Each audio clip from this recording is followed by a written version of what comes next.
I've been robbed. He went down that way. Young kid with a gun. This is Radio 227.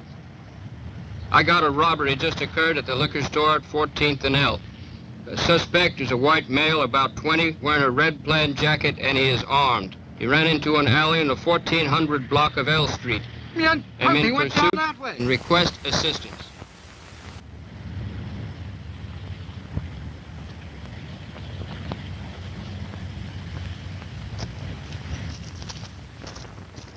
Take cover.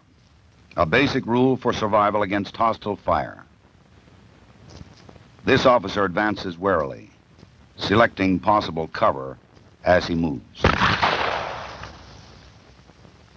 Now he is in position to return fire or pin down the suspect until help arrives, with minimum exposure to himself. Defensive firearms training, shooting for survival, normally follows basic instruction in single and double action revolver shooting. It stresses proper use of cover and the firing positions from behind it. One-on-one is a good method of defensive firearms instruction. The coach or instructor can correct stance or grip before the pupil continues.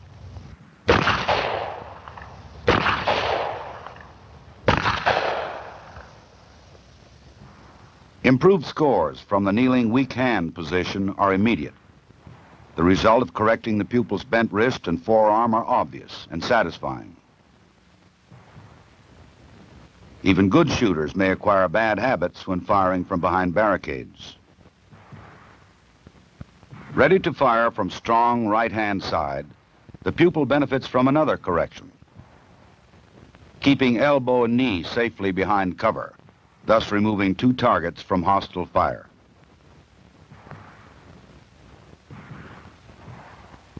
He fires a good pattern with a minimum of bodily exposure.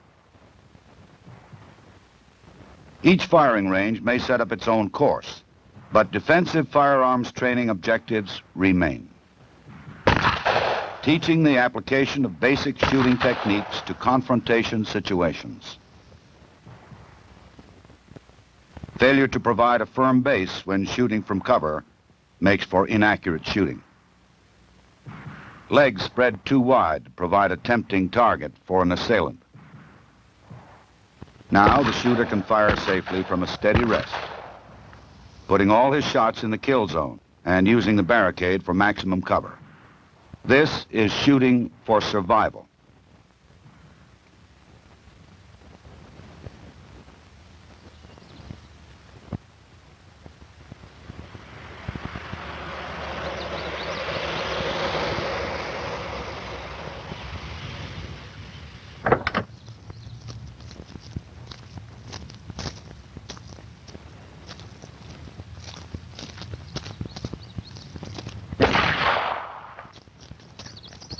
This game warden owes his survival to knowing how ricochet shots may behave.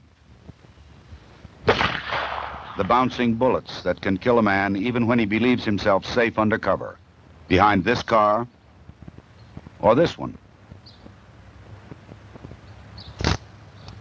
In this demonstration, the instructor aims at a clay pigeon well in front of the car. The rifled shotgun slug does not leave the roadway like a rubber ball at the same angle that it hit. It has ricocheted almost parallel to the ground to pierce the target under and behind the car. Safety lies only in putting a solid object like the wheel or engine of the car between you and your assailant. Let's review this surprising effect again. While a rubber ball thrown to the ground would bounce upward at the same angle, a bullet ricochets almost parallel to the hard surface struck.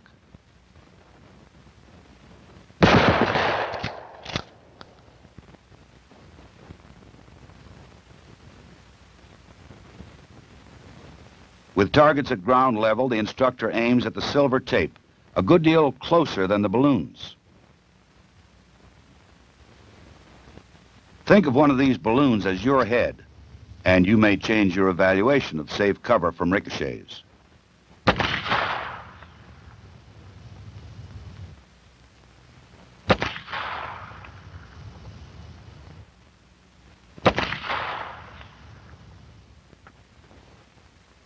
The same principle maintains when a bullet ricochets from a hard vertical surface.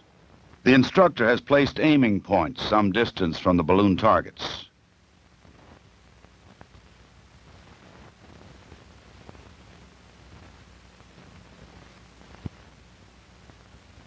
Think of yourself taking cover around the corner, exposing yourself only minimally and momentarily.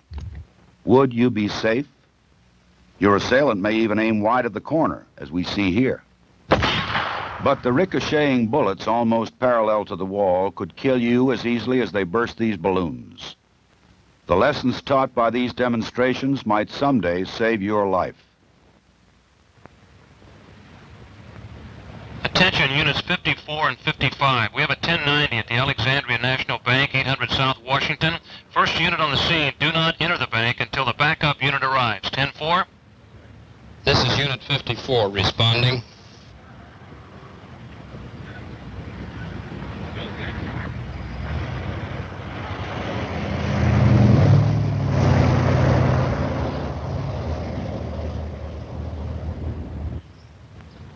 Many police departments now authorize shotguns to be carried in patrol cars. As a safety precaution, they usually have no shell in the chamber. Officers not yet fully trained in shotgun handling may forget to release the action so that they may charge the weapon. Sometimes this fumbling causes only a momentary delay, but in an unexpected confrontation, these seconds could be vital.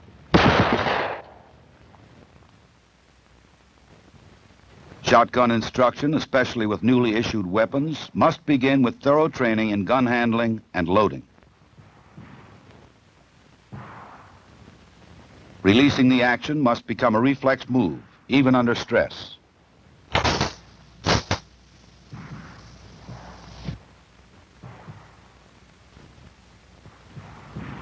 Firing ranges and courses for shotgun training may vary. All, however, would qualify the shooter in two basic positions. Offhand aimed fire is best suited to longer ranges.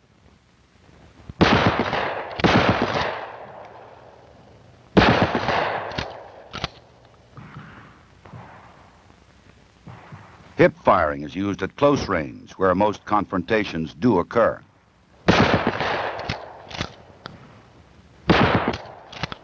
The shooter must know the shot pattern of his weapon to be aware of the safety limits of various shotgun loads.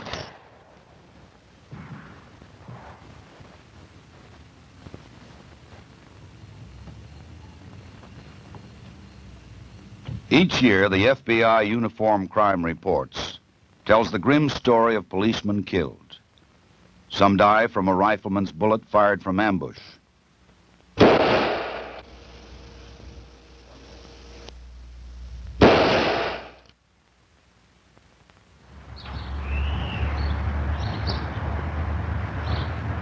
Some die at a closer range, often while performing routine duties.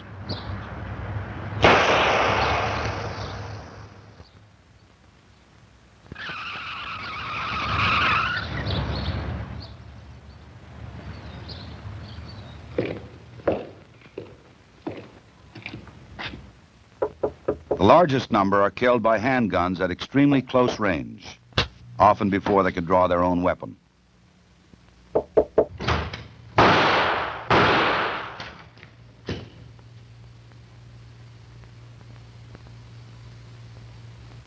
Close combat pistol courses meet this challenge by training shooters to fire at targets as close as 3 feet.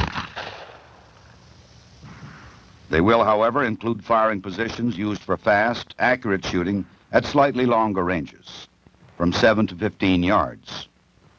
The point shoulder position fired from a crouch uses the arm as a pointer, with the front sight as the tip. It should form a straight line from shoulder to front sight without bending elbow or wrist, which would deflect the shot.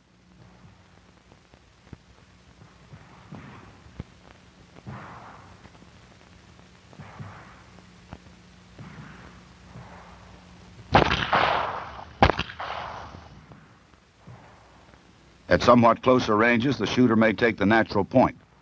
This does not use the front sight, but points the weapon like a finger.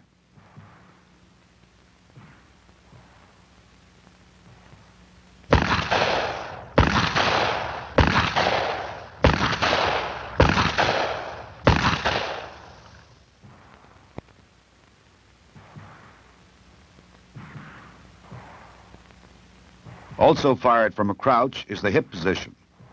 Here, too, the weapon should be pointed at the target like your finger, but the bent arm at hip level makes this position more suitable to shorter ranges, where aim is not as much of a factor as speed. It is, however, on extremely short-range training that the close combat pistol range should concentrate. 2 ready gun positions should be taught. The first has the elbow resting on the hip, the weapon extended for fast pivot if necessary. This position could be used to search a room or to cover a partner at very close range.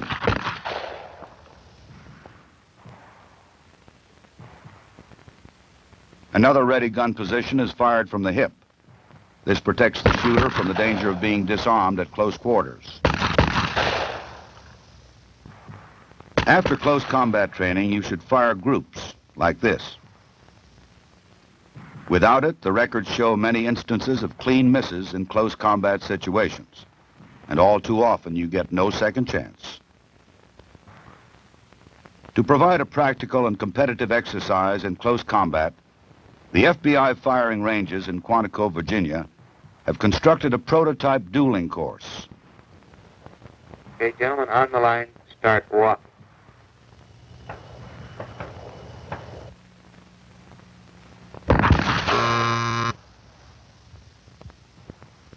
Okay, man on the left, 2 seconds flat. On the line, start walk.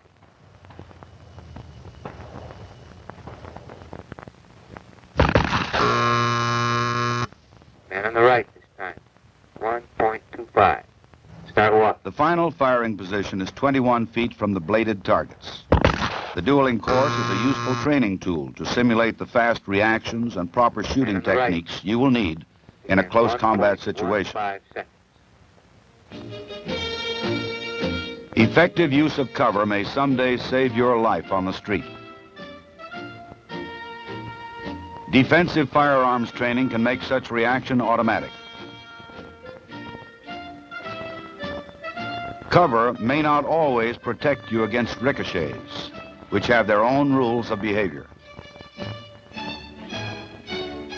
Demonstrations like this convince you of the rules and how best to guard yourself against bouncing bullets.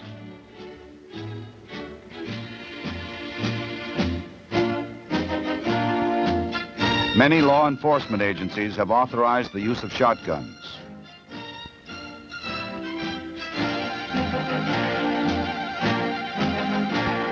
Defensive firearms training should start with thorough shotgun familiarization and range shooting.